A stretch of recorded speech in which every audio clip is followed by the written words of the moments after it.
Hello good morning friends, कैसे हो आप सभी। आई होप आप सभी बेहतर होंगे और मेरी क्लास में आप सभी का एक बार फिर से बहुत बहुत स्वागत है। यहाँ पर हम यूजीसी नेट के लिए प्रिपरेशन कर रहे हैं, खासकर पेपर वन के लिए। और पेपर वन के साथ हम अपने पेपर टू को भी लेकर के चलेंगे, लेकिन पेपर टू में लगेगा अभी थोड़ा सा वक्त, क्योंकि मैं सोच रही हूँ कि जब तक हम पेपर वन को अच्छे से कंप्लीट कर लेते हैं ताकि हमें पेपर वन का रिविजन के लिए टाइम मिल जाए और उसके बाद हम पेपर टू को स्टार्ट करेंगे। तो ठीक है, तो आपको पेपर टू के लिए थोड़ा वेट करना पड़ेगा। पेपर वन हम जैसे ही करेंगे, हम पेपर टू को भी साथ ही साथ स्टार्ट कर देंगे। ठीक है, तो यहाँ पर हमारा रिसर्च एप्टीट्यूड चल रहा था। टीचिंग एप्टीट्यूड हमने बहुत ही अच्छे से कंप्लीट कर लिया है। अगर आप मेरे साथ नए जुड़े हो तो प्लीज मेरे चैनल को सब्सक्राइब जरूर करें, लाइक करें और शेयर करना ना भूलें, और बेल आइकन भी जरूर दबाएं, जिससे आपको मेरे चैनल पर आए सभी तरह के नोटिफिकेशन एट अ टाइम मिल सके। चलिए, तो यहाँ पर रिसर्च एप्टीट्यूड हमारा ऑलमोस्ट कंप्लीट होने वाला है। हम कल की क्लास में पढ़ रहे थे रिसर्च एथिक्स के बारे में। ठीक है, एथिक्स यानी कि जो आपको वैल्यूज बताता है कि आपको क्या करना चाहिए और क्या नहीं करना चाहिए। सिमिलरली रिसर्च एथिक्स में भी हम इन्हीं बातों को देखते हैं कि रिसर्च में हमें किन मॉरल वैल्यूज को फॉलो करना चाहिए। मतलब रिसर्च एथिक्स में हमें क्या अच्छा करना चाहिए और क्या नहीं करना चाहिए, क्या सही है और क्या गलत है। ठीक है, तो आज हम बात करेंगे कि हमें किन किन चीजों को नहीं करना चाहिए। कल तो हमने ये देखा था कि हमें किन किन चीजों को करना चाहिए। आज हम देखेंगे कि हमें रिसर्च में किन किन चीजों को नहीं करना चाहिए। यानी कि आज हम एथिक्स की बात नहीं करेंगे, बल्कि आज हम बात करेंगे अनएथिक की। ठीक है, चलिए।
एथिक मतलब होता है अच्छी चीजों का, जिसमें आपका समावेश हो, अच्छी चीजों का इंक्लूशन। ठीक है, क्या क्या चीजें हमें करनी चाहिए, ये होता है एथिक्स। एथिक्स हमें सही और गलत की पहचान कराता है। जहां पर हम बात करेंगे कि अनएथिक, अनएथिक मतलब जो गलत चीजें हो।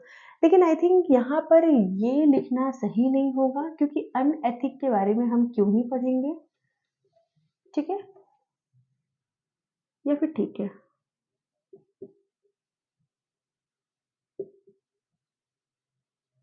ठीक है, अनएथिकल वैल्यू मतलब, एथिक्स मतलब होता है सही और गलत की पहचान करना, और अनएथिक मतलब होता है कि आपने अपने रिसर्च में क्या क्या गलत चीजों को कर दिया है, या फिर क्या क्या गलत चीजों को जानबूझकर किया है, उसे हम कहेंगे अनएथिक। हाँ, ये बिल्कुल सही है, क्योंकि जानबूझकर जब कोई चीज किया जाए तो वही तो अनएथिक होगा।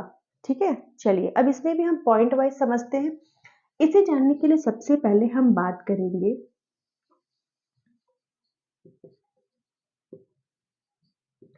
फैब्रिफिकेशन,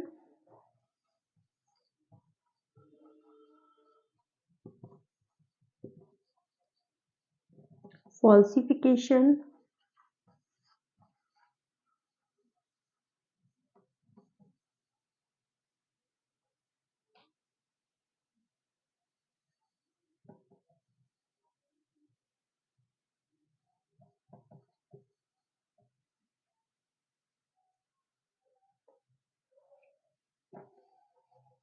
सेल्फ नहीं होगा,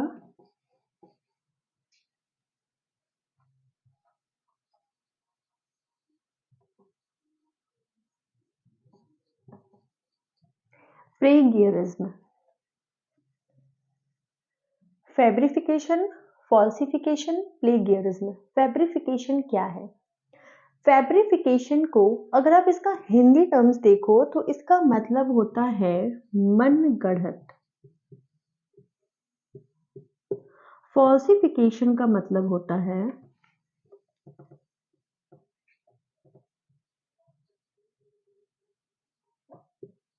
फर्जीवाड़ा। और अगर बात करें प्लेगियरिज्म का तो इसका मतलब होता है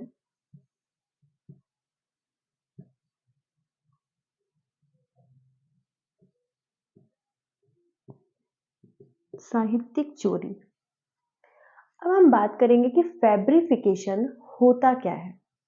फैब्रिफिकेशन जैसे कि आप इसका हिंदी मीनिंग से समझ सकते हो मनगढ़ंत, यानी कि जब कोई रिसर्चर रिसर्च कर रहा है, उसने अपने रिसर्च में कुछ मनगढ़ंत कहानियां को रच लिया, कुछ मनगढ़ंत कहानियां को गढ़ ली।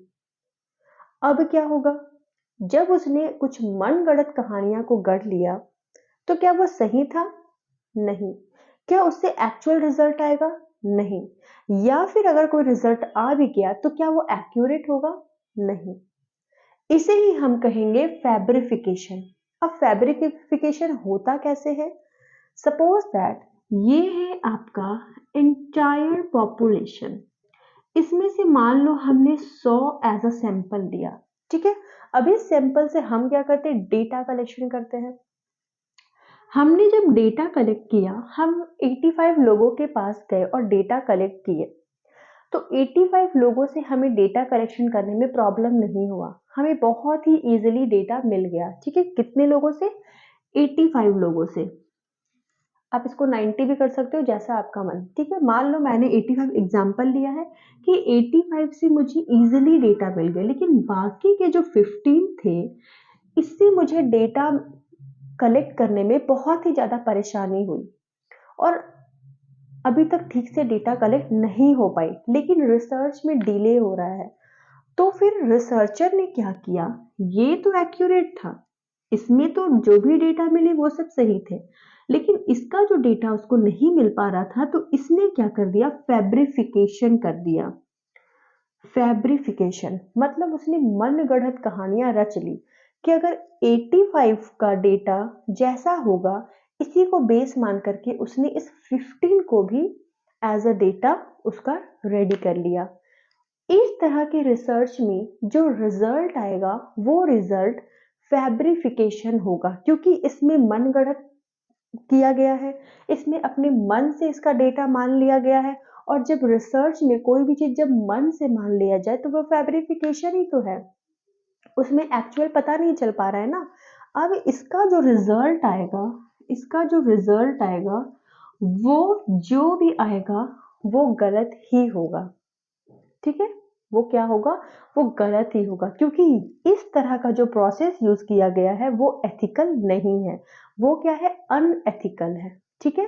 फैब्रिफिकेशन आप समझ गए होंगे। अब हम बात करेंगे पॉइंट नंबर 2 की।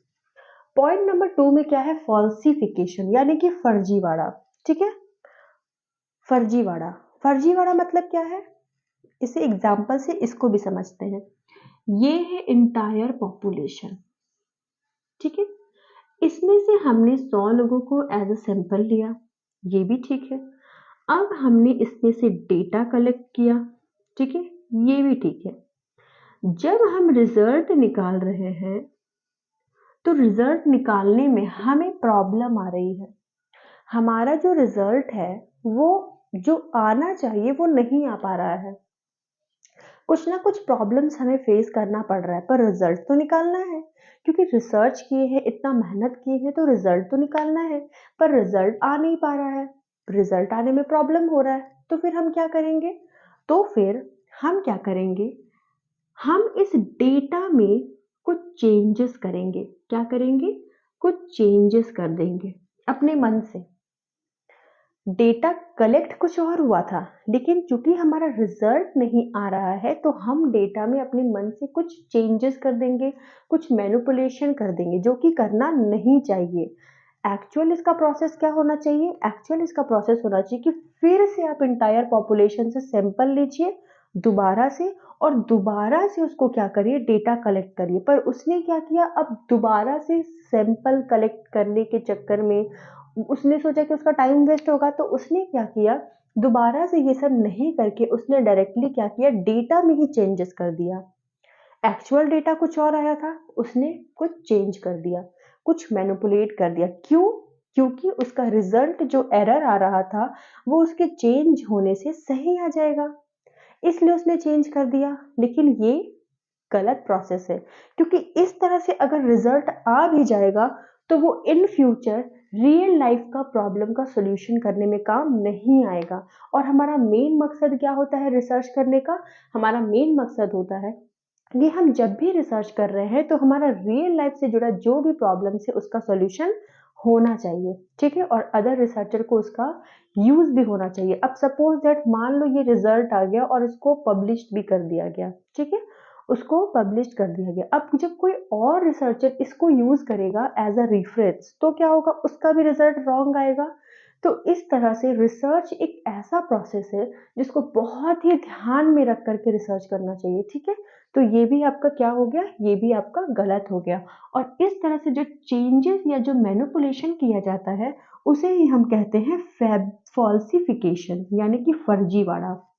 यानी कि रिसर्चर ने अपने रिसर्च में क्या किया, फर्जीवाड़ा किया, ठीक है। आप फैब्रिफिकेशन और फॉल्सिफिकेशन समझ गए। अब हम बात करेंगे प्लेगियरिज्म की, यानी कि साहित्यिक चोरी। अब ये क्या होता है प्लेगियरिज्म? चलिए, सपोज दैट एक रिसर्चर है जो कि रिसर्च कर रहा है, एक रिसर्चर है जो कि क्या कर रहा है, रिसर्च कर रहा है। अब उसे अपनी रिसर्च में कुछ चीजों की जरूरत पड़ी, ठीक है। उसने क्या किया, अपना पीसी खोला, ठीक है, गूगल में गया और कुछ कुछ उसने सर्च कर लिया जो उसे चाहिए थी। जो उसने सर्च किया और जो आ रहा है उसको अपनी पीसी में, उसको जो दिख रहा है, उसने क्या किया, फटाफट से उसको कॉपी कर लिया। कहां पर? अपनी रिसर्च में उसने फटाफट से क्या कर लिया, कॉपी कर लिया। लेकिन उसने साइटेड नहीं किया, या फिर उसने किसी का रेफरेंस नहीं दिया, या फिर उसने जिस ये यहाँ पर जो भी चीजें आया वो किसी ना किसी का होगा, किसी ना किसी का वोशेस तो होगा ही। कल मैंने आपको पढ़ाया था कि रिसर्च का म्यूजियम क्या है। मैंने आपको शोध गंगा के बारे में बताया था, ठीक है। सपोज दैट वो शोध गंगा से ही कुछ चीजें को देख लेता है और क्या करता है, अपनी रिसर्च में उसको यूज कर देता है। लेकिन यूज करने से पहले किसी भी रिसर्चर को, जब वो किसी और का चीज यूज कर रहा हो, तो किसी भी रिसर्चर को क्या करना चाहिए, वो जो ऑनर है जिसने उसको रिसर्च किया है पहले, उसका परमिशन लेना होता है। इसने क्या किया, उसका परमिशन नहीं लिया। बिना परमिशन लिए ही उसने क्या किया, ये जो कंटेंट है इसको यहाँ से उठाया, कॉपी किया और अपने रिसर्च में पेस्ट कर दिया, without any permission, without any references. तो यहाँ पर क्या माना जाएगा, यहाँ पर माना जाएगा कि इसने क्या किया, इसने प्लेगियरिज्म किया। अब आप सोचोगे कि पता कैसे चलेगा, तो ऐसे बहुत सारे सोर्सेस हैं जिसकी मदद से प्लेगियरिज्म का पता लगाया जाता है, ठीक है। जैसे ही आप उसको, क्योंकि आजकल तो टेक्नोलॉजी का जमाना है, आजकल तो ऐसा नहीं कि आप बस पेन पेपर पे अपना रिपोर्ट को सबमिट कर रहे हो, आजकल तो आपको टेक्नोलॉजी के फॉर्म में सबमिट करना होता है। तो जैसे ही वहां पर एंटर किया जाएगा, वहां पर वो पता चल जाएगा कि ये जो लाइनिंग यूज किया गया है या फिर ये जो चीजें यूज की गई है वो किसी और रिसर्चर ने की है। वहां पर आप पकड़े जाओगे कि ये क्या है, प्लेगियरिज्म है, यानी कि आपने साहित्यिक चोरी की है। साहित्य का मतलब क्या होता है, कुछ भी जो लिटरेसी के फॉर्म में हो, ठीक है। तो यहाँ यहाँ पर रिसर्चर ने क्या किया, साहित्यिक चोरी। अब प्लेगियरिज्म जो होते हैं वो दो तरह के होते हैं। एक तो वो प्लेगियरिज्म जो आपने दूसरे का रिसर्च, दूसरे का साहित्य चोरी किया है। एक होता है सेल्फ प्लेगियरिज्म, यानी खुद का साहित्य को चोरी करना, ठीक है। अगर मैं बात करूं तो इसको पॉइंट नंबर 4 करके हम लिख सकते हैं, और या फिर इसी का सब पार्ट भी बोल सकते हैं। क्या होता है सेल्फ प्लेगियरिज्म?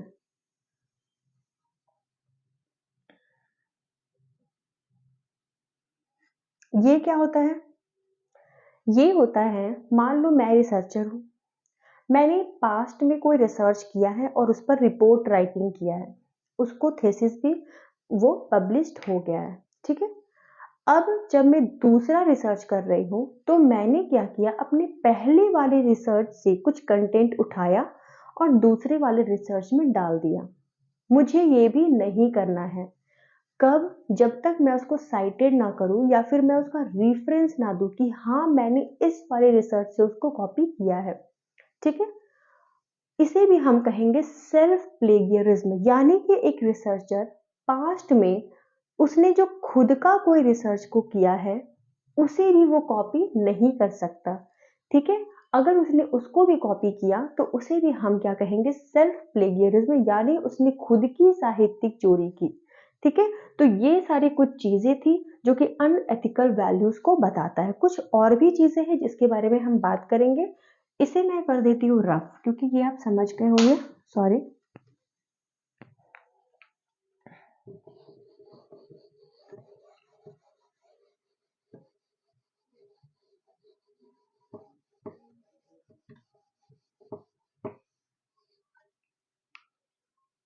बात करते हैं पॉइंट नंबर 5 की।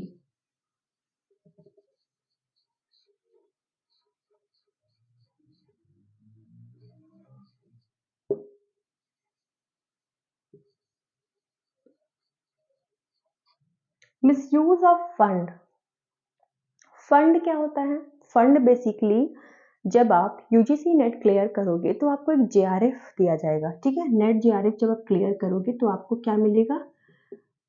Junior research fellowship. ये जो फेलोशिप है ये एक अमाउंट होता है जो गवर्नमेंट आपको देती है अपने रिसर्च को कंप्लीट करने के लिए। ठीक है।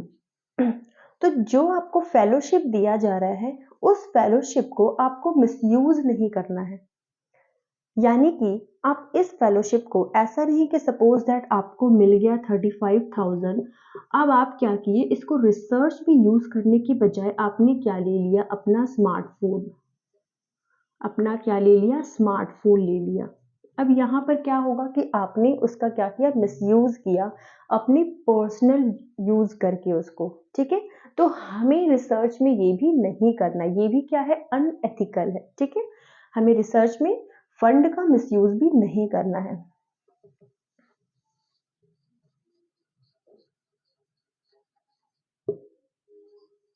Misuse of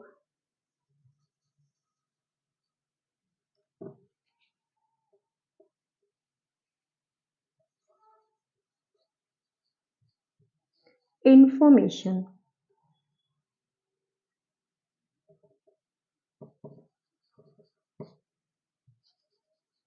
that we get from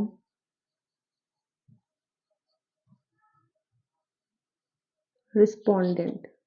ठीक है, अब हमें क्या करना है, मिसयूज ऑफ इंफॉर्मेशन।